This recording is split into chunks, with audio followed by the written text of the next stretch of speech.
All right, let's get into it. Today we are cracking open one of the most intense moments from Nietzsche's Thus Spoke Zarathustra, but we're looking at it a little differently, as a full-blown dramatic scene. Believe me, this is way more than a dry philosophical lecture. It's a gut punch of a story about failure, about revelation, and really about the insane amount of courage it takes to reach for something more. The entire story really hangs on this one deeply frustrating question. Just imagine for a second. You've discovered some profound, life-changing truth. You're bursting to share it. But the people you try to tell, they just want a show. They want to be entertained.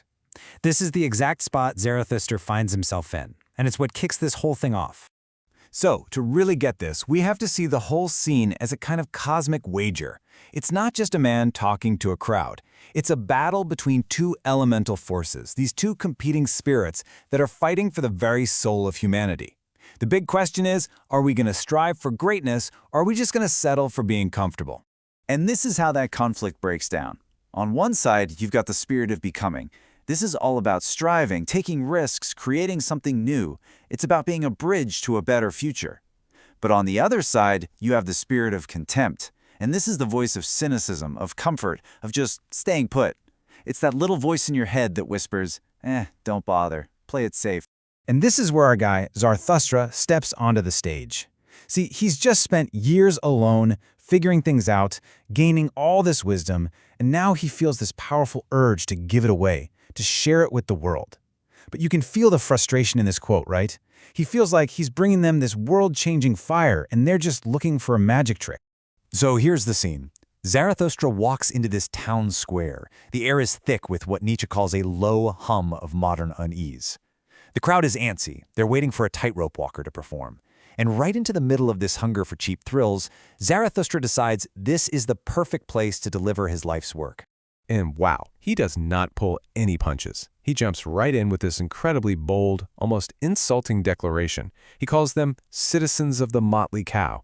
He's making it crystal clear he's not there to entertain them. He's there to teach them about the Übermensch, the Overman.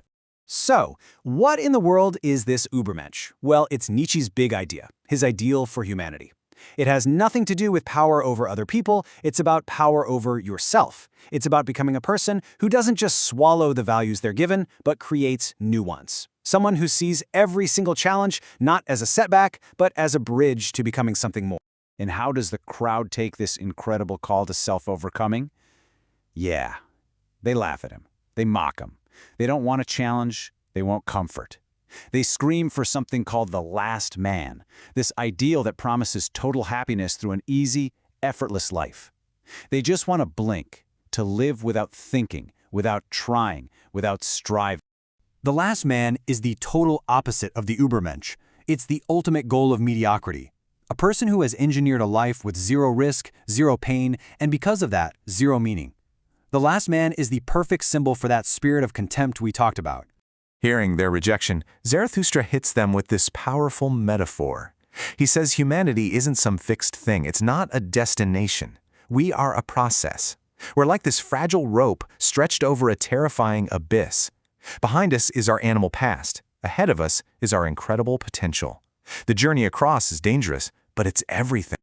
And no sooner are the words out of his mouth, the metaphor becomes horrifyingly real. The tightrope walker, the actual entertainer the crowd was waiting for, steps out onto the high wire. He becomes the living, breathing symbol of that dangerous crossing Zarathustra just described. And this is where the tragedy just unfolds in 3 quick steps. First, the walker begins his journey. He's the spirit of becoming in action. But then, a gesture, a buffoon, suddenly appears behind him. This guy is the physical agent of contempt, and he starts mocking the walker, taunting him. And his words are so sharp, so poisonous, that the walker loses his faith in what he's doing, and he falls. Just listen to the venom in these words. The buffoon doesn't touch him. He doesn't need to. He completely destroys him with cynicism. He takes this noble, dangerous act of crossing a rope and frames it as something pathetic and pointless. He's that voice of doubt that can make any of us question why we even try. And the crowd's reaction to seeing a man plunge to his death? Is it horror? Pity? Nope.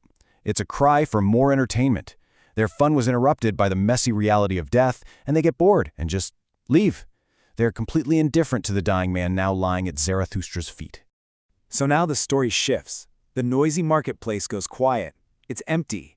It's just Zarathustra, kneeling in the dust next to this broken man in a world that has already moved on and forgotten him. In his last moments, the Walker is convinced his life was a total failure. He thinks the buffoon was literally the devil and that he's lost some cosmic bet. He completely believes the mockery, that all his striving, his whole life's calling, was worthless.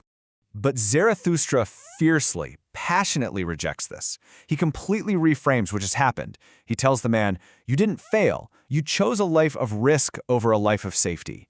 You made danger your entire purpose." And in Zarathustra's eyes, that is never, ever nothing. Zarathustra tells him, look, you weren't risking your life for some prize in heaven. You risked it all just to span the abyss right here on Earth. You lived authentically. You embodied what Nietzsche calls the meaning of Earth, finding value right here in the struggle itself. And this whole tragic event changes everything for Zarathustra. He doesn't walk away defeated. Instead, this spectacular failure triggers a powerful new realization about his own mission. And there it is, the big epiphany. He realizes his message wasn't the problem, his audience was. He can't be a shepherd to a herd that doesn't want to go anywhere. From now on, he needs to find individuals, other creators, people who are also ready to challenge things and break the old rules. And so his new mission is forged right there in the dust. He's not looking for a flock anymore. He's looking for companions. He doesn't want followers. He wants fellow creators. He learns that failure isn't the end. It's the very thing that can forge an even stronger purpose. And as he lifts the body of the tightrope walker to go and bury him, he's also burying his past and starting a brand new journey. Which, of course, leaves us with a really powerful question. And it's not just for Zarathustra. It's for every single one of us. That tightrope walker, he chose his abyss. So, when you're faced with the easy comfort of the last man on one side and the cynical mockery of the buffoon on the other, what abyss are you willing to cross?